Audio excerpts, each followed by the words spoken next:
Voilà les lames, après 6 minutes de trempe à 1050 degrés pour celle-ci, puisqu'elle fait 3 mm d'épaisseur, et 5 minutes de four à 1050 degrés pour ces deux-là, puisqu'elles font 2,5 mm d'épaisseur. Ensuite, elles ont passé 2 heures au four à 170 degrés pour avoir une dureté approximative de 59 HRC. Il reste maintenant à faire les finitions, le polissage, assembler le manche. La lame est émoute, elle est affûtée et maintenant je vais procéder aux finitions. Je vais faire un tiré en long, c'est-à-dire que je vais poncer en montant en grain. Je vais passer du 280, 320, 500, 1000 et ensuite 1500 et je vais poncer la lame dans ce sens-là pour enlever les derniers petits défauts. Pour ça, j'utilise du liquide lave-vitre.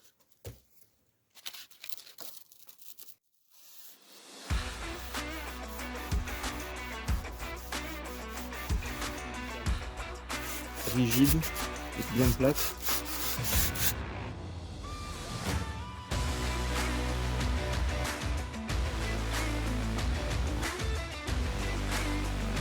Voilà le résultat par rapport au départ. Donc ça c'est au début. Et là c'est après passage au grain mou. Alors il y a encore des imperfections, mais ça va être difficile de les enlever. Mais c'est quand même beaucoup plus propre. Donc, ça fait une demi-heure que j'ai passé sur une face. Petit rectificatif. Donc premièrement, sur la position de travail, j'avais une position pas terrible pour filmer. Donc là, j'ai choisi une position où je suis dans l'axe de mes bras. Et enfin, deuxième rectificatif, c'est qu'il faut commencer avec du papier 80, ça va beaucoup plus vite. J'avais peur que ça soit trop grossier. Ça enlève bien les imperfections. Donc 80, 180, ensuite 280, 320, 500, 1000. Et là, je vais passer, dernier passage, grain 2000.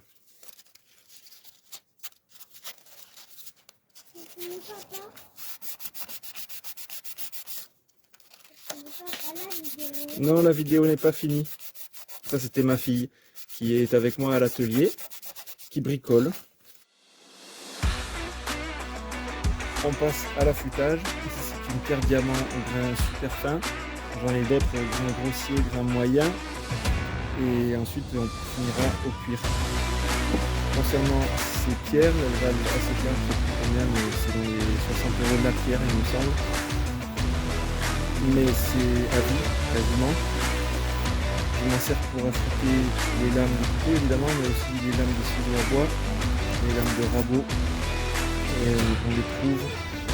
Moi, je les ai achetés en Allemagne chez Fine Tools. Je mets le lien dans la description si ça vous intéresse. J'ai pas de contrat avec eux.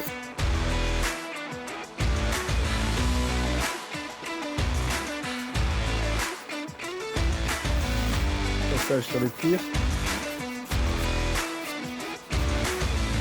Toutes les pièces du couteau sont réunies. Je vais passer à l'assemblage. J'ai découpé des rivets inox et un rivet laiton, alors parce que j'avais pas d'inox à ce diamètre. Là c'est du 3 mm pour l'axe et ici c'est du 2,5 pour le ressort. Donc je vais riveter les platines et le ressort. Je vais mettre aussi le rivet pour la lame et ensuite j'assemblerai le manche.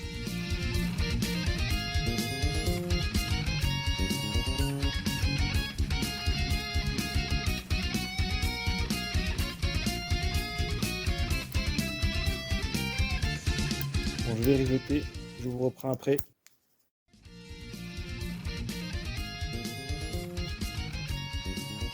Voilà, j'ai poncé les rivets, maintenant je vais pouvoir finir le rivetage. C'est mon premier.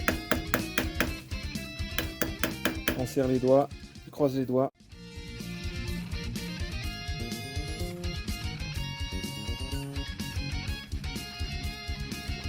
Voilà, j'ai riveté les platines au ressort. J'ai passé un coup de backstamp pour que tout soit à fleur. Et maintenant, je vais assembler les plaquettes. Et le couteau sera pas fini encore. Parce qu'il faudra ensuite poncer le manche. Et le huiler.